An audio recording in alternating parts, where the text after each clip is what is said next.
just initially, sir, how are you doing? As a result of this incident, I sustained a broken nose. I think 13 pellet strikes to my face. I've got a pellet behind my left eye. I'll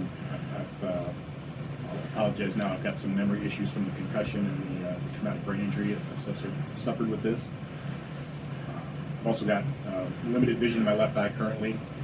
Getting very good medical care, but it's still a long way to go to see what the ultimate outcome is going to be with basically my eye and my brain. Will that impact your future career opportunity with the sheriff's office or sheriff's department? It remains to be seen whether or not I'll be able to return to it. Obviously, cognitive ability and memory is important for a law enforcement officer, and as is vision. And ma'am, if you could say your name for us, and then just how are you doing with the situation with your husband right now? I mean, I can't imagine. Obviously, it's difficult for your husband, but for you as well. My name is Tasha Thompson, and I thought I was doing okay, and then I'm just sitting here listening, and I'm starting to cry again. So, it comes in waves. Right? I felt pretty good, not good. In the hospital, I felt like I stayed strong. It was getting him home. We met on honor guard, so we've been to a lot of funerals. That's how we met, and so just the fact that I got to bring him home. So, sorry. Yeah. It goes, thank you so much, sorry. Thanks for your answer. I think one of the things that you don't realize about Tasha is she is a 25-year veteran of the force herself. So you've got police officers married to each other, always hoping that the other one will come home. And, they're human beings like everybody else. Also with the sheriff's office? Bellingham Police Department. Deputy, could you share your memories of this incident? So the day in question, we received multiple calls about neighbors. A specific neighbor turned out to be, believed to be Mr. Young, firing a shotgun after a dispute with another neighbor about a backyard burn. The smoke had bothered him in his house, so he had gotten engaged in an argument with his neighbor that escalated to him retrieving a shotgun and firing some rounds into the air, and possibly other neighbors. He wasn't able to get that full investigation done before leaving the scene. Before we arrived, we got multiple callers saying that the neighbors were then shooting at each other, which escalated things quite a bit for us. Deputy Rathman was able to get there before me and determine that maybe it was had calmed down a little bit, and some of the additional resources we had coming could slow down. I was pretty close. I got there with him. We had a discussion about what we had for probable cause at that time, which was pretty low, considering what we heard being reported initially. We just discussed probably just citing the defendant, or Mr. Young, for unlawful discharge of the gun. Pretty low standard for us. Probably wouldn't even have tried to contact him while we were trying to have that conversation. Mr. Young began yelling at us out from his house. Hoping to contact him and get his side of the disturbance. We walked over to his house. He closed the door before we got to his property because he was armed, believed to be armed with a shotgun. I took a position of cover behind a tree in his yard. Deputy Rathman took up a position of cover behind the house next door. And we again had a discussion about do we want to do this and should we wait for more units. While we're having that conversation, Mr. Young opened the door and Deputy Rathman addressed him with a hello sir or hey sir, something to that effect. He said something to the effect that you guys want to shoot. Which I said, no, we're in the sheriff's office, thinking maybe he didn't know who we were. We'd like to talk to you, please just put down your gun and come out and talk to us. My expectation at that time was he's embroiled in some sort of neighbor dispute, maybe doesn't know who we are just yet. And my expectation was he would hear that and be like, oh yeah, let me put this away and come and talk to you. Instead, he responded with something similar, just my dick, or lick my dick, and slammed the door. That was not an expected response from us. We got off of this property, went back next door to Ron's house. Ron DeGore was the other party in the initial argument. Deputy Rathman and I discussed things briefly. He said, hey, I'll try and get some more information, develop probable cause if you want to keep an eye on the house. I said, sure. So my goal at that point was just try and keep him in the house, keep an eye on him, and just protect us from anything that might come up because he would have a gun. He opened the door a few times, waved a shotgun around that I could see, yelled some things at me, to including he didn't care that I was a sheriff's deputy. He would blow my head off, told me to get out of there. We got Ron out of his backyard where he was trying to put the fire out. Got Ron out of the backyard into the garage. I kept trying to address Mr. Young when he would open the door. Ultimately, he shot me. I didn't see him. I didn't see the gun at this particular time that he opened the door. I was giving him some commands because he had a gun the other times he'd come to the door. I think the last thing I said, "No more sheriff's office, drop the gun." And then I was shot. I got knocked back a ways on my side. Initially, I believed I was dead. I knew that he'd had a shotgun as far as I knew. I only felt one impact to my forehead, and it turned out I had multiple, but I felt like one significant blow to my head. My ears started ringing. Like I said, I thought I was dead. It didn't make sense to me that I'd be shot in the head with a shotgun and still be alive. A couple seconds passed before I got on the radio and said, shots fired, shots fired. In that couple seconds, I had what felt to me like several minutes of thoughts. Excuse me. I thought about my wife, my daughters. I have 3 daughters. I have a granddaughter. I had a weird thought process in my head about, am I dead? And this is what death is, as far as I'm still thinking that maybe that's the afterlife, I don't know. I was formerly a Seattle police officer, and in the early 2000s there was a shootout at a bank robbery on Aurora Avenue. And I remembered from that event that even though the suspect had been shot in the heart, he continued to wound another officer during the shootout and run like 150 feet or something before he died. We kind of call that being, you're dead, but your body doesn't know it yet. So I thought, is that what's happening to me? Ryan and I worked together for a long time. We're very good friends. Thought about the fact, excuse me.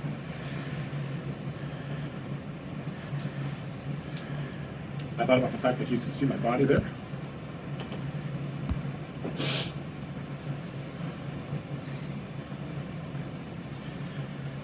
And then I kind of told myself, hey, I'm still thinking, I'm still here. Do what you can, even if you get it high. So I kind of came back out of that thought process. I remember telling myself, don't shoot your feet, don't shoot your feet, don't shoot your feet. I figured he was going to come up and finish me off. So I was kind of on my side, on my back, and just trying to get my feet kicked out so that if I had to fire in the direction I expected him to come from, that I wouldn't shoot my feet. Around that time, Ryan stepped up, tried to address the threat. I'll let him talk about that. He was wounded. And then a citizen stepped up, and I didn't know who he was at the time. He started shooting back as he stood over me. And then I was being pulled back into the garage. I was pretty dazed, pretty confused, a little stunned. Still didn't have what I would consider all my wits about me. But I knew I needed to get up, so I got up on my to a sitting position, and I was bleeding quite a bit because of the broken nose and blood. I was having some trouble breathing. I spit out blood. About that time, my left eye started going dark. So I told Ryan, hey man, I'm losing vision in my left eye.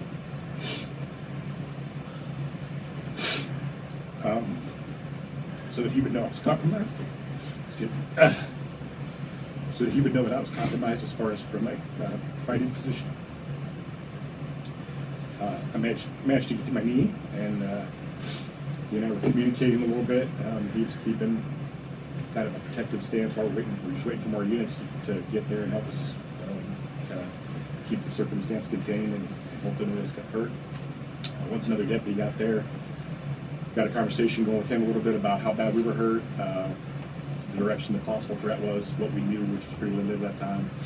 And then we were able to get in my car, and I drove us out to meet aid at another location, and then ultimately we were transported to the hospital, et cetera, et cetera. So I didn't realize, I knew he'd been hit. I heard him tell the radio that he'd been hit, but I didn't know how bad he was. I didn't know how bad I was. in the ambulance. I remember looking at him and quite a bit of blood. His eye was swollen shut, and I remember thinking, man, he's messed up. And then it dawned on me, hey, my left eye is swollen shut. I'm pretty messed up. You know, am I going to live? Am I going to be able to see again? Am I going to lose our eyes? No idea. And then from there, my thoughts pretty much got to let my wife know.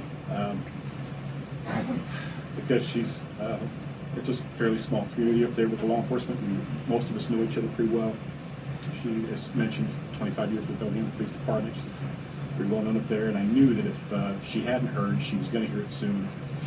And because we've been doing this for so long, I knew she needed to hear from me, regardless of what it was. Unfortunately, at bed, there's really no cell service, so I had to wait till we got into cell service, and then I knew I wouldn't be able to call her. I was emotional then, as I know. So I sent her. Unfortunately, I sent her a text, but ultimately, I just said, "Hey, look, I've been shot. I'm okay. I love you. You know."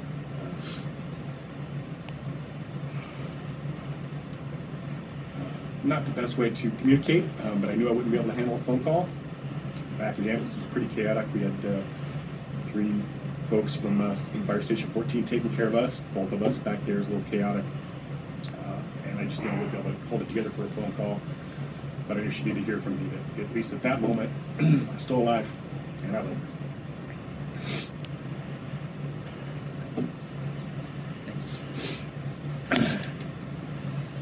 So Officer Thompson still has a number of lead shot pellets in his head, and the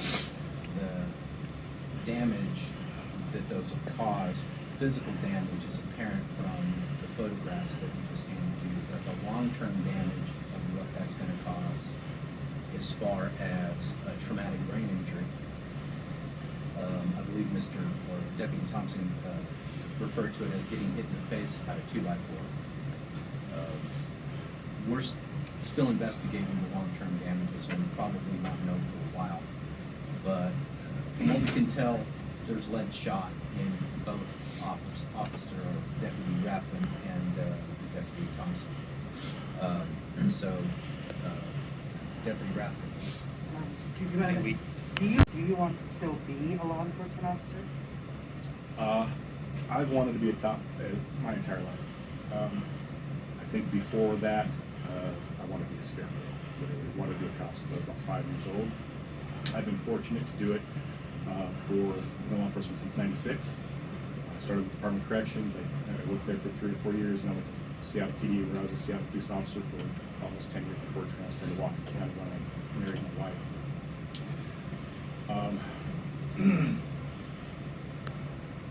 To say that this has not affected me as an understatement, or it would be a misnomer. I don't know if I'm going to be able to, even physically, if I'm going to be able to mentally go back. I would like to. If I'm physically able to, I plan to try. And I hope that that's what I can do. I'd like to work for a few more years before I retire.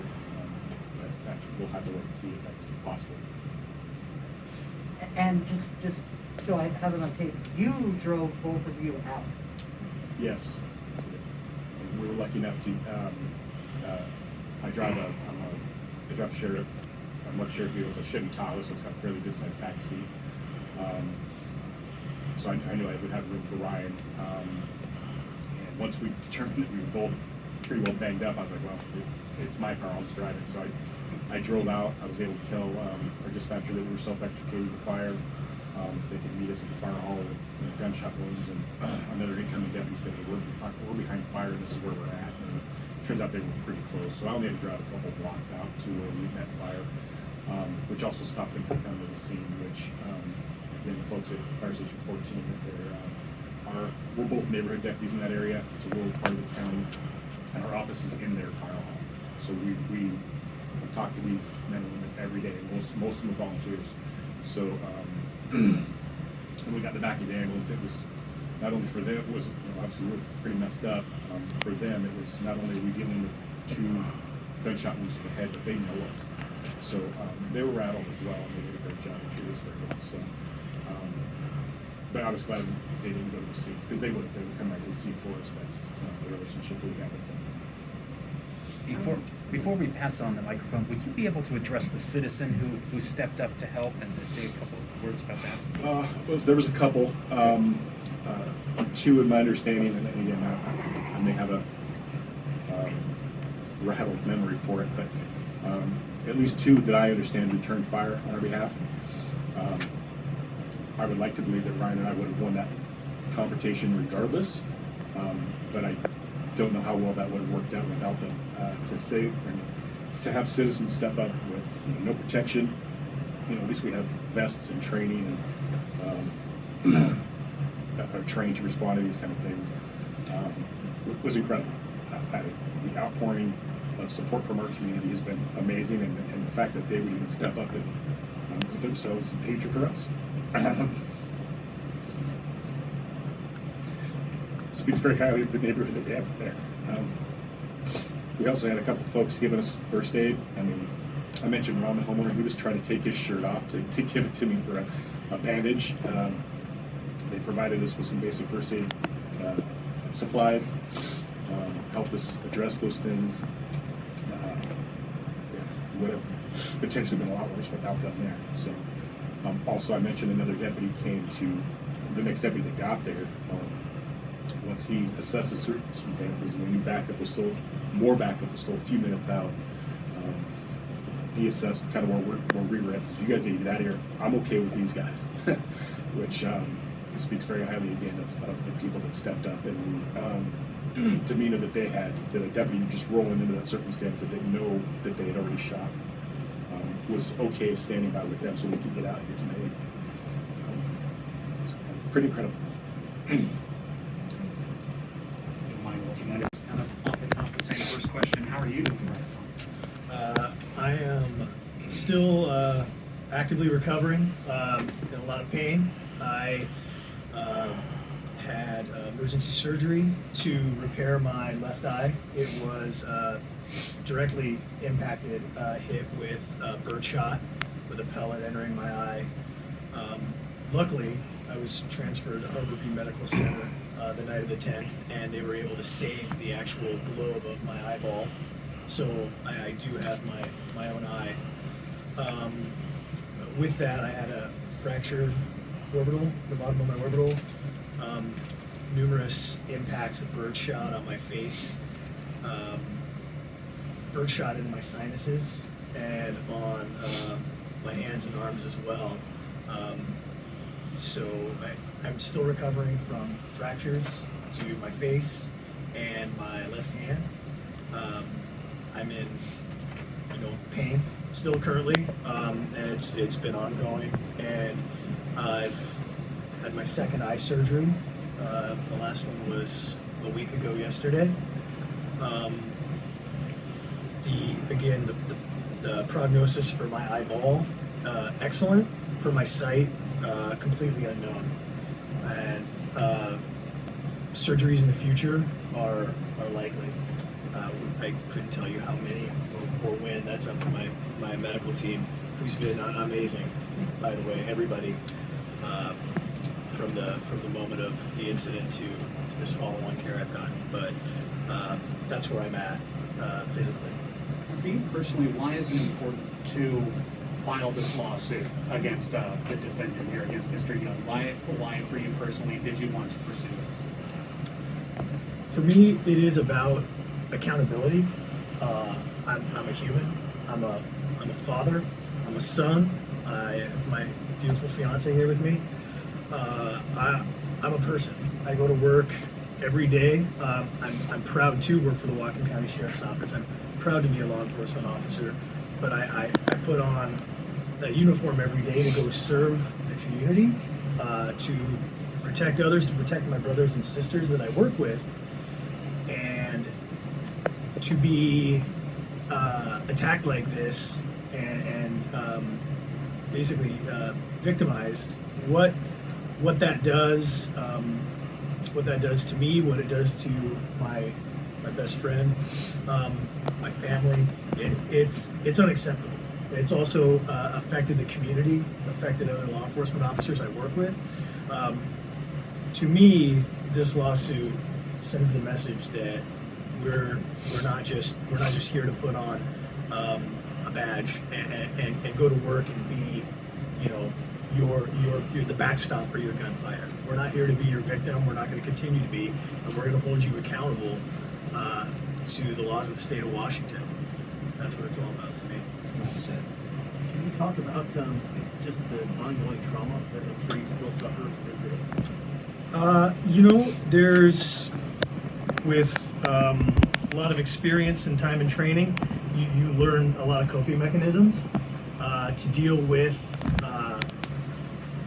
pain, fear, just, you know, trauma as a whole. Those things kind of fit within that.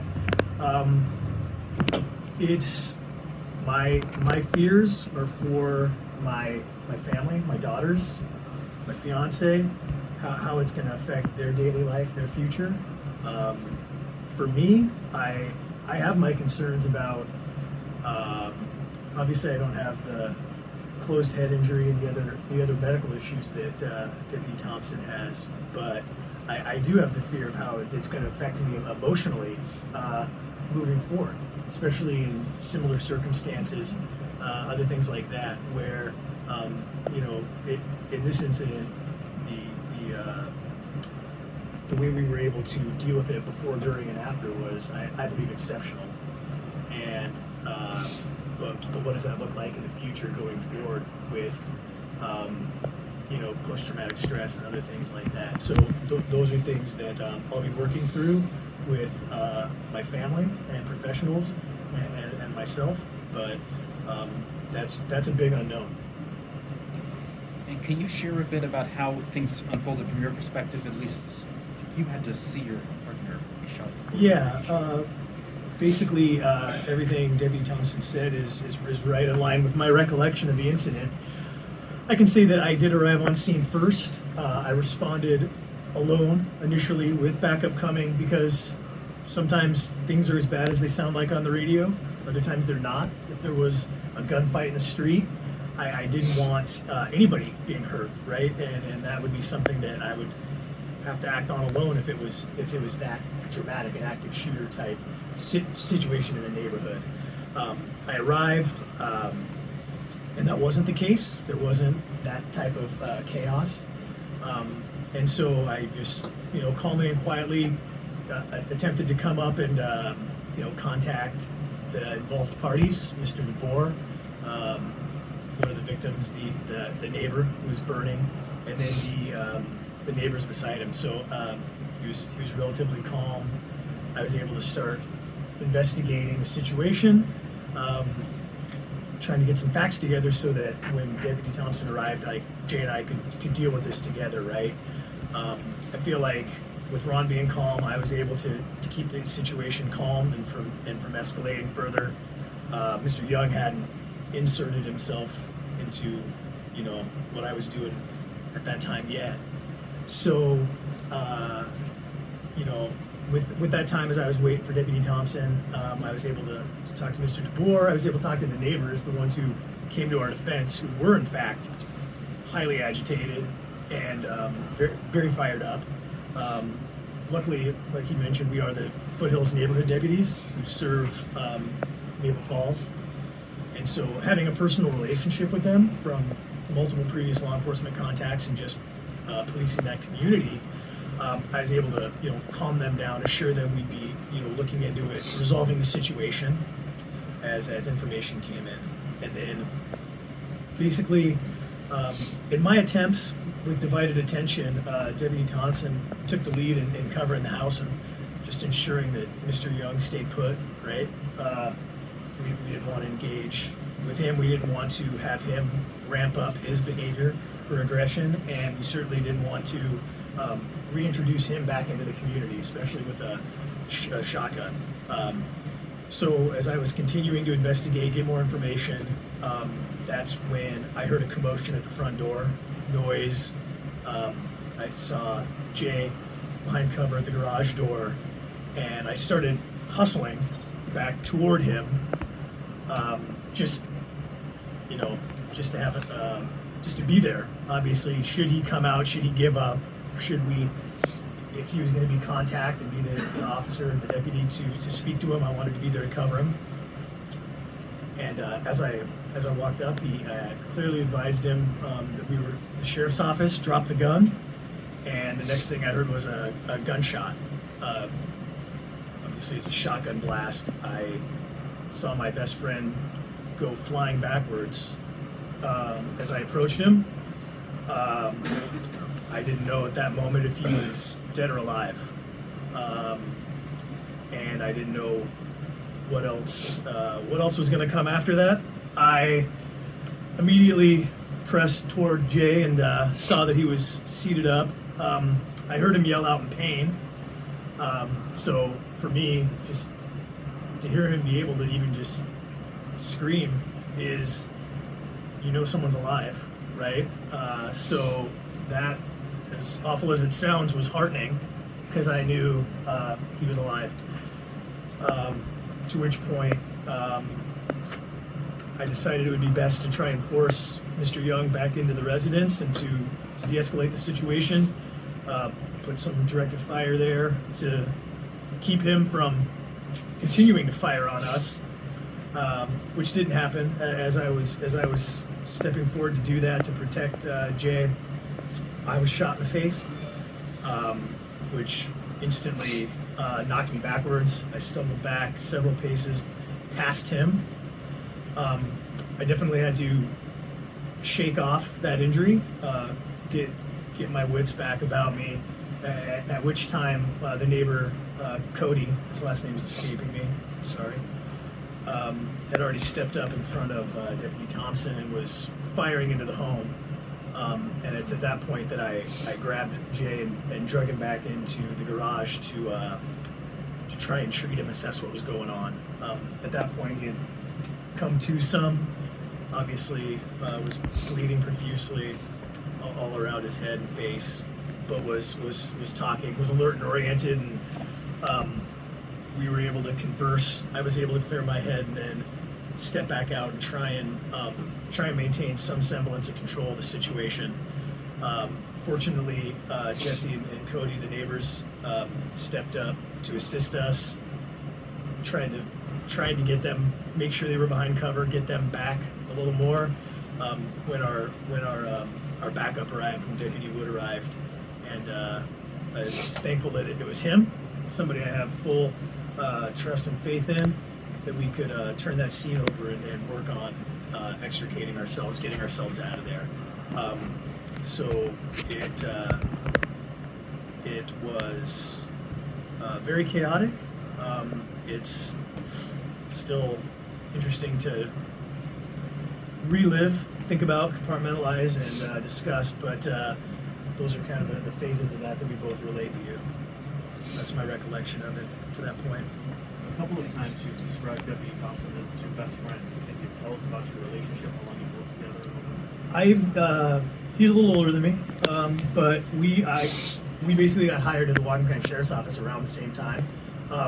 Him as a lateral from Seattle, and then me brand new, hired from corrections to become a police officer. So we've worked close to 14 years together.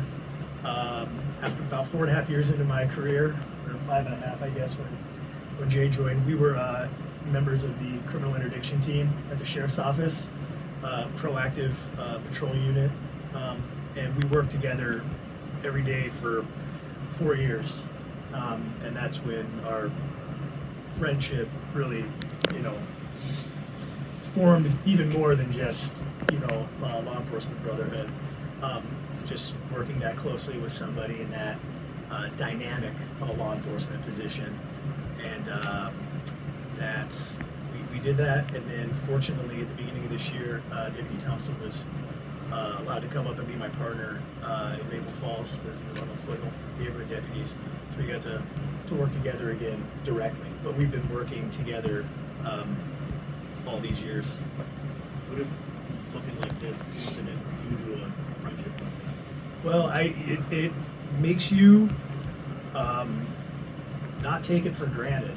I'm thankful every day that I have him. I'm, thankful for all my brothers and sisters in law enforcement that do this, that come to the aid of other cops, the community. Yeah, it makes you really take stock of what's important and who's important, and I think that's one thing I've taken away from this, just how lucky I am that we're both here, and that I still have him as my friend. Yeah. Did it feel like a routine call when you went up there? Did it feel different than these types of calls, anything like that? Routine's a bit of a loaded word, but responding to it, it's not uncommon for things to get exaggerated, from 911 callers to 911 operators to multiple people calling in, right? Everybody has a different take and angle. They're observing it through their own eyes and their own experience. So I would say in that regard, it was somewhat routine, that it would be pre-escalated, right? Everybody would be fired up.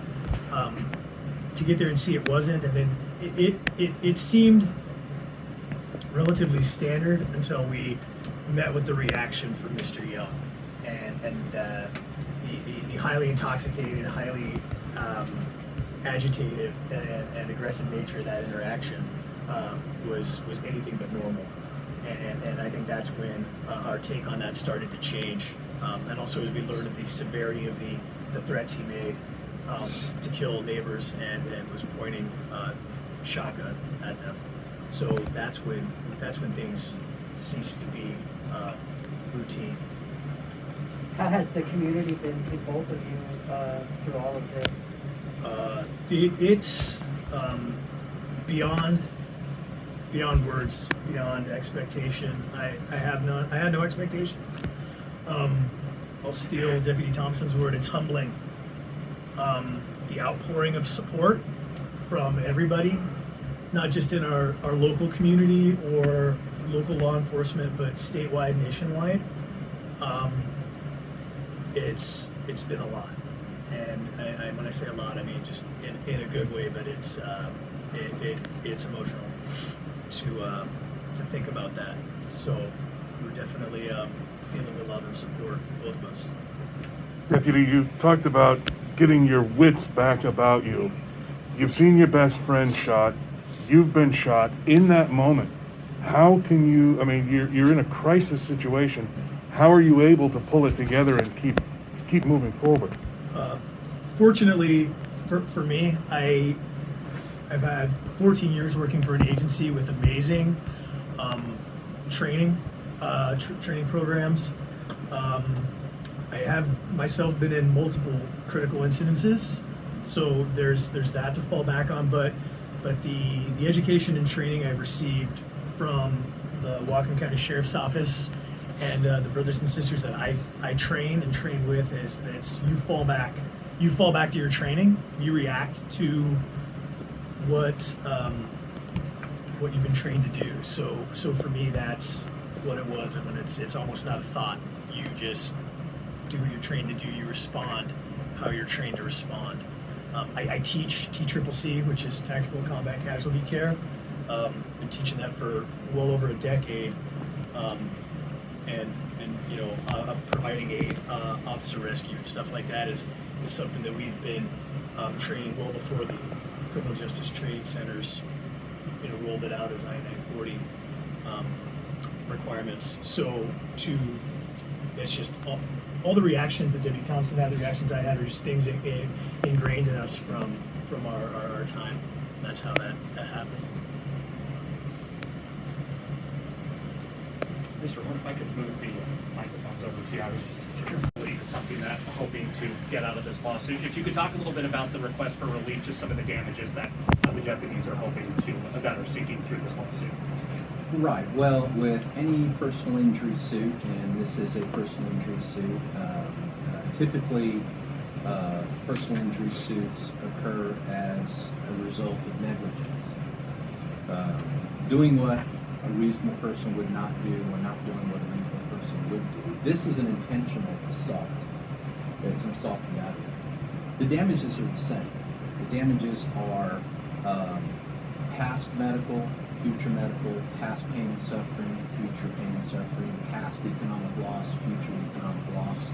And even though that is a very short outline, there's multiple elements in that.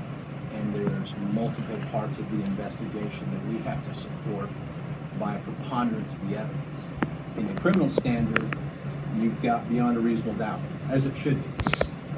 Constitution states so, we don't have a problem with that. The officers don't have a problem with that. The proof is there for that. But once the criminal burden of proof is established, it is beyond a reasonable doubt.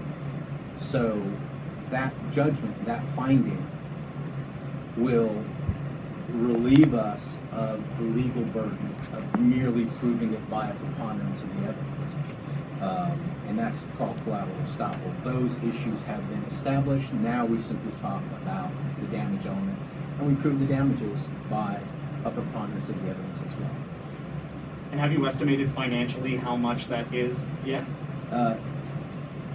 It would be hard to say because of the ongoing treatment that both officers need. And as you can see, it's possible that both officers will need to assess their abilities to return back to work. Okay? Officer Thompson wants to return to work. He stated so on his own terms. I would believe him more than anybody. He's always wanted to be a police officer. It's his dream. It's what he wants to do. Obviously, in recounting that situation, he has some difficulty.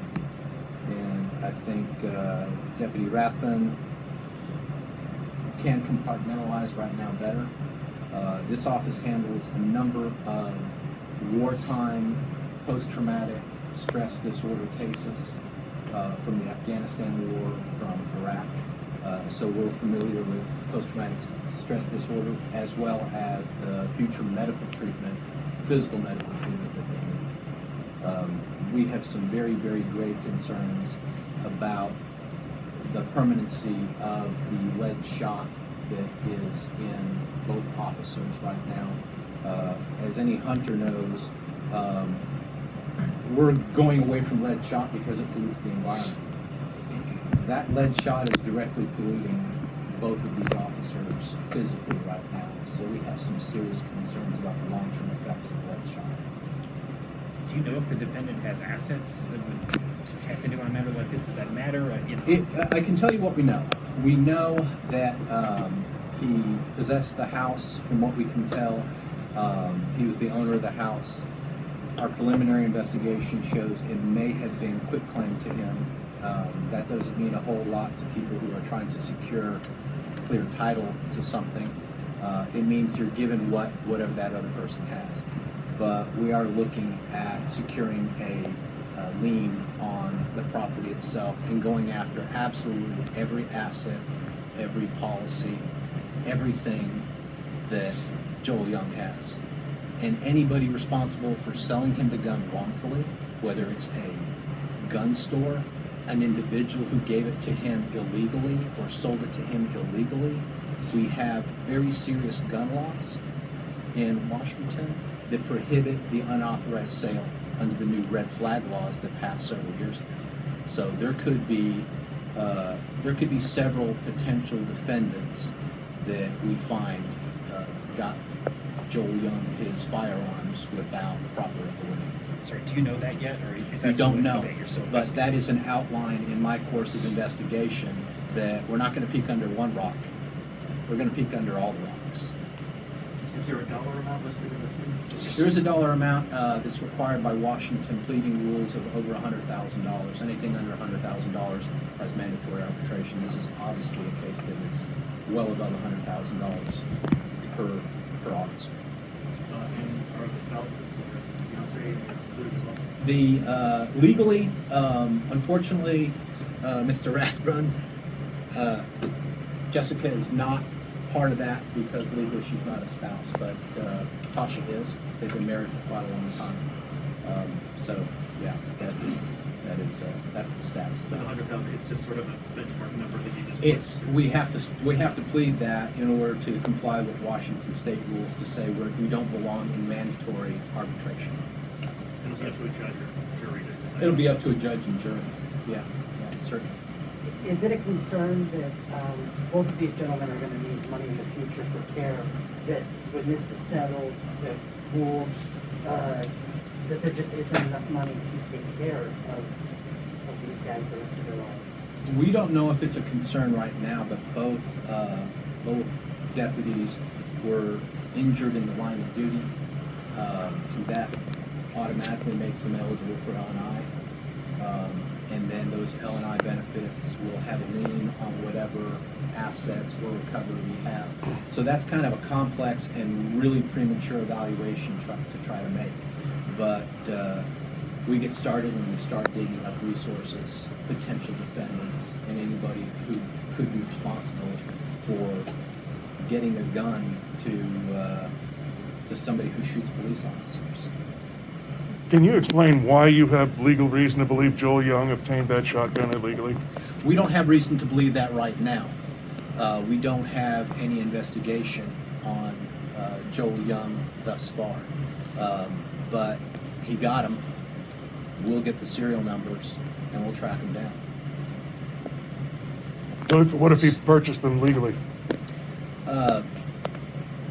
If you purchase them legally and there's no potential third-party defendants involved, then we won't have access to that. But that's just a reality. We look. Is there anything else you think we should know or that you want to mention? You shouldn't shoot police officers. You know? These guys showed up to de-escalate the situation. We've seen situations where police officers escalate the situation. Deputy Rathman and Deputy Thompson were picture book de-escalation professionals. And I think if you asked them today if they would do the same thing despite their injuries, they'd probably say yes. That's how they were trained to do it. They didn't shoot first and ask questions later. They were shot while they were asking questions. Do you officers agree with that assessment? Yes, sir. Yes. Thank you. Thank you, I appreciate it.